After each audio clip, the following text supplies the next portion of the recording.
What's up, everyone? Welcome to After the Buzzer. This is our video series where we talk about a topic that we did not get to in our main episode of Game Tape Rewind, but we still thought it merited some talking about. And in this episode of Game Tape Rewind, we talked about some of the biggest blockbuster trades in NBA history and some of the fallout and implications of those. For this episode of After the Buzzer, we're going to keep it a little bit light and talk about some of the weirdest NBA player jersey combinations that we can remember. Basically, players who had spent most, if not all, of their careers with one team before playing, their final season or seasons elsewhere that just didn't really sit right with us.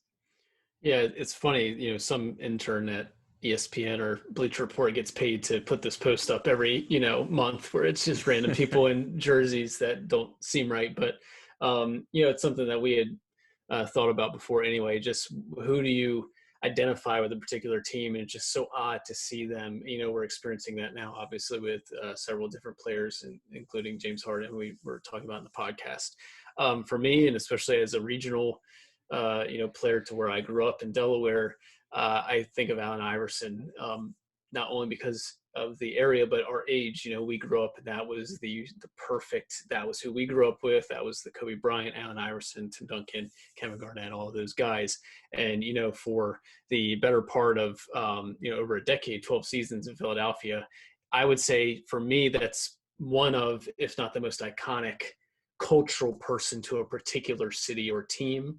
He didn't really share the spotlight. You think of Kobe, but you also think of Shaq. There's, a lot of times it's him and him.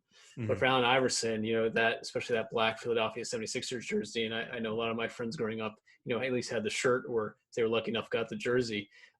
Seeing him then in a Denver Nuggets jersey, and then a Detroit Pistons jersey as well. But the Denver Nuggets one is just so odd to me because he was still good. He still had 3 really quality seasons playing with Melo, in a decent supporting cast, and he was still playing 40 minutes a game and all those. But for me, you go from the black Philadelphia 76ers with the gold and the white and, the particular cut, and then you see him still, in the same hair headband, and it's bright blue and yellow and colorful and sleeve and I just, when I see that still, I can't believe that happened. And that was a real time, and he played quality basketball at that time. So for me, I think out of all of the weird ones, that's mine. That's a pretty good one.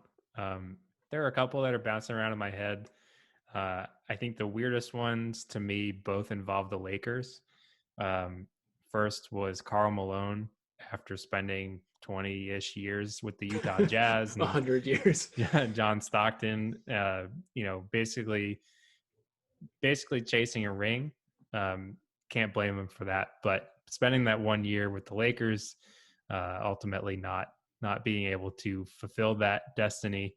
The other one is Steve Nash, who I know has always been a favorite of yours, but to me, he was basically the Phoenix Suns forever. 2-time MVP, run and gun, 7 seconds or less with Mike D'Antoni and all the players around him, and then at the tail end of his career, I think he tried to work with Kobe Bryant and maybe lead them to a title, but ultimately his back was just too far gone at that point.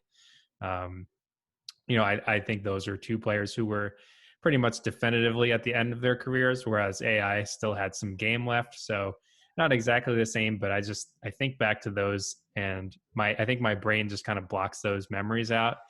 Because it's just like, oh, it's Steve Nash, yeah, Suns. But he was also, with the Mavericks and the Lakers. And to me, that just never really computes. And he cut his hair when he went to the Lakers, That's it was the short European, soccer style. So he was just he was a different man, not the man I knew in the Lakers.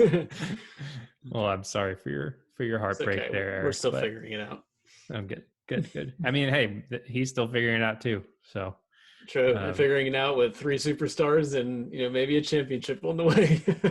Fingers crossed. We'll see. Well, what are some of yours? Let us know in the comments. Be sure to use hashtag Game Tape Rewind. We know there are a ton of other players that, we're not thinking of or that we didn't mention here. So feel free to let us know your thoughts. We'd be happy to jump into that conversation with you. Make sure you check out Game Tape Rewind anywhere you find podcasts. Follow us on Twitter and Instagram. Join us on Facebook, and make sure that you check us out for our next episode of Game Tape Rewind. We'll give you a little hint. We're going to be talking about somebody who we mentioned on this episode of After the Buzzer. Thanks for listening and watching. Have a good one, and we'll talk to you next time.